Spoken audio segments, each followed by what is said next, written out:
ಎಲ್ರಿಗೂ ನಮಸ್ಕಾರ. Welcome back to my YouTube channel Nitya Balaji diaries.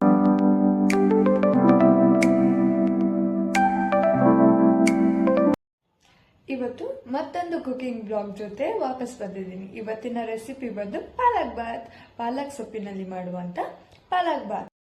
ಪಾಲಕ್ ಸೊಪ್ಪನ್ನ ಯಾಕೆ ಬಳಸಬೇಕು ನಮ್ಮ ಅಡುಗೆಗಳಲ್ಲಿ ಅಂದ್ರೆ it is rich in vitamin A, C, K ಮತ್ತೆ ಐರನ್, ಮ್ಯಾಗ್ನೀಷಿಯಂ ಮತ್ತೆ ಫೈಬರ್ ಹೆಚ್ಚಿನ ರೀತಿಯಲ್ಲಿ ಇರುತ್ತೆ. ನಮ್ಮ ಬಾಡಿಗೆ ಬೇಕಾಗಿರೋ ಎಲ್ಲಾ ತರದ ಐರನ್, ಫೈಬರ್ ಎಲ್ಲ ಪಾಲಕಲ್ಲಿ ಇರುತ್ತೆ. ಹಾಗಾಗಿ ಪಾಲಕ್ ಸೊಪ್ಪನ್ನ ಯೂಸ್ ಮಾಡಬೇಕು ನಮ್ಮ ಅಡುಗೆಗಳಲ್ಲಿ.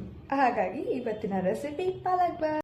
ಈಗ ರೆಸಿಪಿ ಶುರು ಮಾಡ್ಕೊಳ್ಳೋಣ. ಮೊದಲಿಗೆ ಒಂದು ಬಾಣಲಿಯಲ್ಲಿ 2 ಸ್ಪೂನ್ ಎಣ್ಣೆನ ಹಾಕೊಂಡಿದ್ದೀನಿ. ಎಣ್ಣೆ ಕಾದ ನಂತರ ನಾವಿಲ್ಲಿ ತೊಳೆದಿಟ್ಕೊಂಡಿರುವಂತ ಒಂದಿಡಿ ಪಾಲಕ್ ಸೊಪ್ಪು ಹಾಗೆ ಒಂದಿಡಿ ಪುದೀನ ಸೊಪ್ಪನ್ನ ಹಾಕೊಂಡು ಫ್ರೈ ಮಾಡ್ಕೊತಾ ಇದೀವಿ.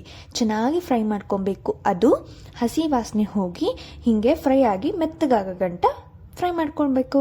ನೆಕ್ಸ್ಟ್ ಇಲ್ಲಿ 1 ಗ್ಲಾಸ್ ಅಕ್ಕಿನ ತೊಳೆದು ನೆನೆ ಹಾಕಿದೀನಿ. 10 ನಿಮಿಷ ನೆನೆಯಕ್ ಬಿಡಬೇಕು. ಈಗ ಮಸಾಲೆನ ರೆಡಿ ಮಾಡ್ಕೊಳ್ಳೋಣ. ಮಸಾಲೆ ರೆಡಿ ಮಾಡ್ಕೊಳ್ಳಕ್ಕೆ ಬೇಕಾಗಿರೋ ಪದಾರ್ಥಗಳು: ಅರ್ಧ ಇಂಚ್ ಶುಂಠಿ, 10-12 ಬೆಳ್ಳುಳ್ಳಿ ಹಾಗೆ ಸ್ವಲ್ಪ ಕಾಯಿ ತುರಿನ ಬಳಸ್ಕೊಂತಾ ಇದೀವಿ. ನೀವು ಕಟ್ ಮಾಡಿರೋ ಕಾಯಿನೂ ಹಾಕೋಬಹುದು. ಇಲ್ಲಿ 10 ಮೆಣಸಿನ್ಕಾಯಿನ ಹಾಕೊಂಡಿದೀನಿ. ಜಾರ್ಗೆ ನಾನು ತೋರಿಸಿರೋ ಎಲ್ಲಾ ಇಂಗ್ರೀಡಿಯೆಂಟ್ಸ್ ನ ಹಾಕೊಂಡು 1 ರನ್ ಕೊಡೋಣ. 1 ರನ್ ಕೊಟ್ಮೇಲೆ ತರಿ ಆದ ನಂತರ ಪಾಲಕ್ ಮತ್ತೆ ಪುದೀನ ಸೊಪ್ಪನ್ನ ನಾವೇನ್ ಫ್ರೈ ಮಾಡ್ಕೊಂಡಿದ್ರಿ ಅದನ್ನ ಆಡ್ ಮಾಡ್ಕೊಂಡು ಮಿಕ್ಸಿ ಮಾಡೋಣ.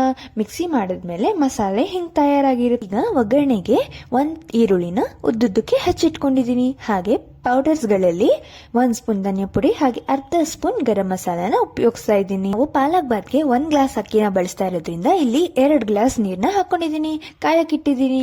ಈಗ ಒಂದು ಕುಕ್ಕರ್ ಅಲ್ಲಿ 4 ಸ್ಪೂನ್ ಎಣ್ಣೆನ ಹಾಕೊಂಡಿದೀನಿ. ಎಣ್ಣೆ ಕಾದ ನಂತರ ಇಲ್ಲಿ ಈರುಳ್ಳಿನೂ ಆಡ್ ಮಾಡ್ಕೊಂತಾ ಇದ್ದೀನಿ. ಈರುಳ್ಳಿನ ಚೆನ್ನಾಗಿ ಫ್ರೈ ಮಾಡ್ಕೊಳ್ಳೋಣ. ಈರುಳ್ಳಿ ಗೋಲ್ಡನ್ ಬ್ರೌನ್ ಆಗೋ ತನಕ ಫ್ರೈ ಮಾಡ್ಕೊಂಡು ಅದಾದ್ಮೇಲೆ ಟೊಮೆಟೊನ ಹಾಕೊಳ್ಳೋಣ. ಟೊಮೆಟೊನು ಮೆತ್ತಗಾಗೋ ಗಂಟ ಫ್ರೈ ಮಾಡ್ಕೊಳ್ಳೋಣ. ಟೊಮೆಟೊ ಮೆತ್ತಗಾದ ನಂತರ ಇಲ್ಲಿ ಮಸಾಲೆನ ಆಡ್ ಮಾಡ್ಕೊಳ್ಳೋಣ.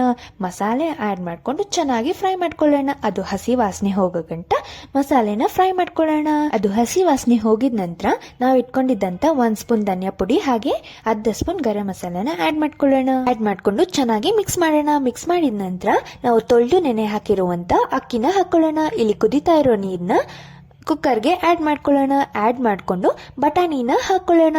ಬಟಾಣಿನ ಹಾಕೊಂಡ್ಮೇಲೆ ಚೆನ್ನಾಗಿ ಮಿಕ್ಸ್ ಕೊಡೋಣ. ಮಿಕ್ಸ್ ಕೊಟ್ಮೇಲೆ ಉಪ್ಪನ್ನ ಆಡ್ ಮಾಡ್ಕೊಳ್ಳೋಣ. ರುಚಿಗೆ ತಕ್ಕಷ್ಟು ನಿಮ್ಗೆ ಎಷ್ಟು ಬೇಕೋ ಅಷ್ಟು ಉಪ್ಪನ್ನ ಆಡ್ ಮಾಡ್ಕೊಂಡು ಮತ್ತೆ ಒಂದು ಮಿಕ್ಸ್ನ ಕೊಡೋಣ. ಮಿಕ್ಸ್ನ ಕೊಟ್ಟು ಅದು ಕುದಿ ಬರೋವರೆಗೂ ಕಾದು ಕುಕ್ಕರ್ ಲಿಡ್ನ ಮುಚ್ಚಿ 3 ವಿಷಲ್ನ ಹಾಕ್ಸ್ಕೊಳ್ಳೋಣ. 3 ವಿಷಲ್ನ ಹಾಕ್ಸ್ಕೊಂಡ್ಮೇಲೆ ಚೆನ್ನಾಗಿ ಮಿಕ್ಸ್ ಮಾಡಿ ಸರ್ವ್ ಮಾಡೋಣ. ಸರ್ವ್ ಮಾಡಿದ್ಮೇಲೆ ಟೇಸ್ಟ್ ಮಾಡೋಣ. ಟೇಸ್ಟ್ ಮಾತ್ರ ಅಲ್ಟಿಮೇಟ್ ಆಗಿ ಟ್ರೈ ಮಾಡಿ. ಇದಾಗಿತ್ತು ಇವತ್ತಿನ ಬ್ಲಾಗ್. ಇಷ್ಟ ಆಗಿದ್ದಲ್ಲಿ like, share, comment and subscribe. ನೀವು ಪಾಲಕ್ ಬಾತ್ ಟ್ರೈ ಮಾಡಿ ಕಮೆಂಟ್ ಮಾಡಿ. ಮತ್ತಷ್ಟು ಹೊಸ ಕುಕಿಂಗ್ ಬ್ಲಾಗ್ಸ್ ಹಾಗೂ ಈಸಿ ರೆಸಿಪಿಗಳಿಗೆ ಸಬ್ಸ್ಕ್ರೈಬ್ ಮಾಡ್ಕೊಳ್ಳೋದನ್ನ ಮರಿಬೇಡಿ. Thank you so much for watching. Thank you.